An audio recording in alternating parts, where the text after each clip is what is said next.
அவனுக்குள்ள ஒரு திறமை இருக்கிறங்கிறத கண்டுபிடிச்சி நீ டைரக்ஷன் கற்றுக்க என் கூட இருந்து வேலையை கற்றுக்கன்னு சொல்லி அவனை ஒரு புள்ள மாதிரி கூடவே வச்சிருந்து அவனுக்கு இயக்கத்தை கற்றுக் கொடுத்த தனுஷ் ரெண்டு பேரும் இடத்துல ஒன்றா இருந்து அவனுக்கு இப்படி ஒரு நிகழ்ச்சி நடத்துறதுங்கிறது இது எத்தனை பேருக்கு அமையும் அப்படின்னு எனக்கு தெரியல.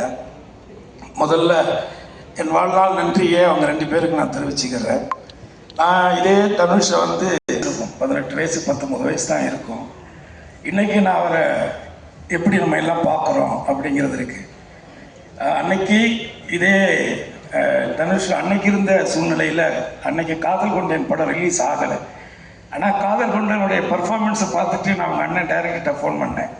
நீங்கள் ஒரு இந்திய சினிமாவுக்கு தமிழ் சினிமாவுக்கு ஒரு மிகச்சிறந்த நடிகனை கொடுத்துருக்குறீங்கன்னு தான் நான் சொன்னேன். இதை வந்து காதல் கொண்டேனில் சொன்னேன். ஆனால் இன்றைக்கி இந்த சின்ன வயசில் இந்தியாவிலேயே 2 நேஷனல் அவார்டு வாங்கின ஒரு நடிகர்னால் அது வந்து தனுஷ் மட்டும்தான். ஆனால் அன்னைக்கு வந்து அவருக்கு வந்து நிறையா மன வருத்தங்கள் இருந்துச்சு. ஏன்னா அன்றைக்கி இருந்த மீடியாக்கள் அன்றைக்கி இருந்த பத்திரிகைகள்லாம் வந்து இவரெல்லாம் எதுக்கு நடிக்க வந்தார்னா நிறைய கேள்விகள் பேச்சுக்கள்லாம் பேசினாங்க. ஆனால் அன்னைக்கு நான் சொன்னேன், இதே மாதிரி சில நடிகர்கள் குறிப்பாக விஜய் போன்ற நடிகர்கள் கூட சொல்லியிருக்காங்க இந்த பத்திரிகைகள். ஆனால் அவங்களோட அட்டைப்படம் நம்ம பத்திரிகையில் வராதாங்கிற காத்துக்கிட்டு இருக்கிற காலங்கள் இன்றைக்கி நடந்துக்கிட்டு இருக்கு. இதே சூழல் நிச்சயமாக உங்களுக்கும் வரும் அப்படின்னு நான் இன்னைக்கு நம்பினேன். அவர் மேலே இருந்த அந்த திறமையின் மேலே இருந்த நம்பிக்கையில்.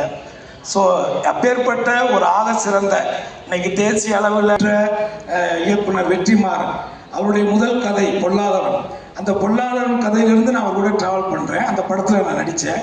ஆனால் அதுக்கப்புறம் இந்த படத்தில் அவர் என்னை நடிக்க கூப்பிடலை, அது வேறு. பட் இருந்தாலும் அந்த படத்துலேருந்து நான் ட்ராவல் பண்ணியிருக்கேன். அந்த படம் அதில் குறிப்பாக வந்து அந்த படத்தில் தனுஷ் சார் வந்து அந்த உடம்பை வந்து அவர் 6 பேக் மாற்றி அதுக்கு எவ்வளோ எஃபர்ட்ஸ் போட்டு அந்த ஃபைட் சீன் பண்ணாருங்கிறது இருக்குது.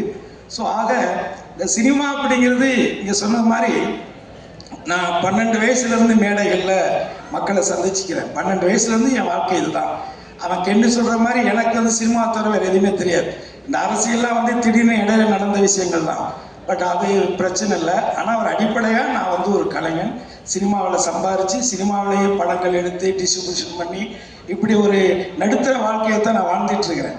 ஆனால் நான் ஒன்றை மட்டும் முழுசாக நம்பினேன், சினிமாவுக்கு நம்ம உண்மையாக இருந்தால் சினிமா ஒருபோதும் நம்மை கைவிடாது அப்படின்னு நான் நம்பினேன். அப்படி நான் வச்ச அந்த நம்பிக்கையினுடைய ஒரு நம்பிக்கை தான் என்னுடைய மகன் கென்னு நான் நினைக்கிறேன். அதே நேரத்தில் என்னுடைய மனைவிக்கு இந்த நேரத்தில் என்னுடைய நெஞ்சார்ந்த நன்றி நான் தெரிவிச்சுக்கிறேன். ஸோ அவங்களுடைய வளர்ப்பு, அவங்களுடைய அனுசரிப்பு, அவங்களுடைய அந்த மோட்டிவேஷன் இது எல்லாம் சேர்ந்தது தான் கென்னு. ஆனால் நான் எப்போதும் நம்புறது வந்து ஒரு திருவள்ளுவருடைய குரல் தான். என்னுடைய சின்ன வயசுலேருந்தே தெய்வத்தால் ஆகாதெனினும் முயற்சிதன் மெய்வருத்த கூலி தரும் அப்படிங்கிற அந்த குரல். அந்த கடவுளே நம்ம கைவிட்டாலும் நம்மளுடைய உழைப்பும் நம்முடைய திறமையும் ஒருபோதும் நம்மளை கைவிடாது அப்படிங்கிறத காலம் முழுவதும் நீங்கள் மனசில் வச்சுக்கணும். அதே மாதிரி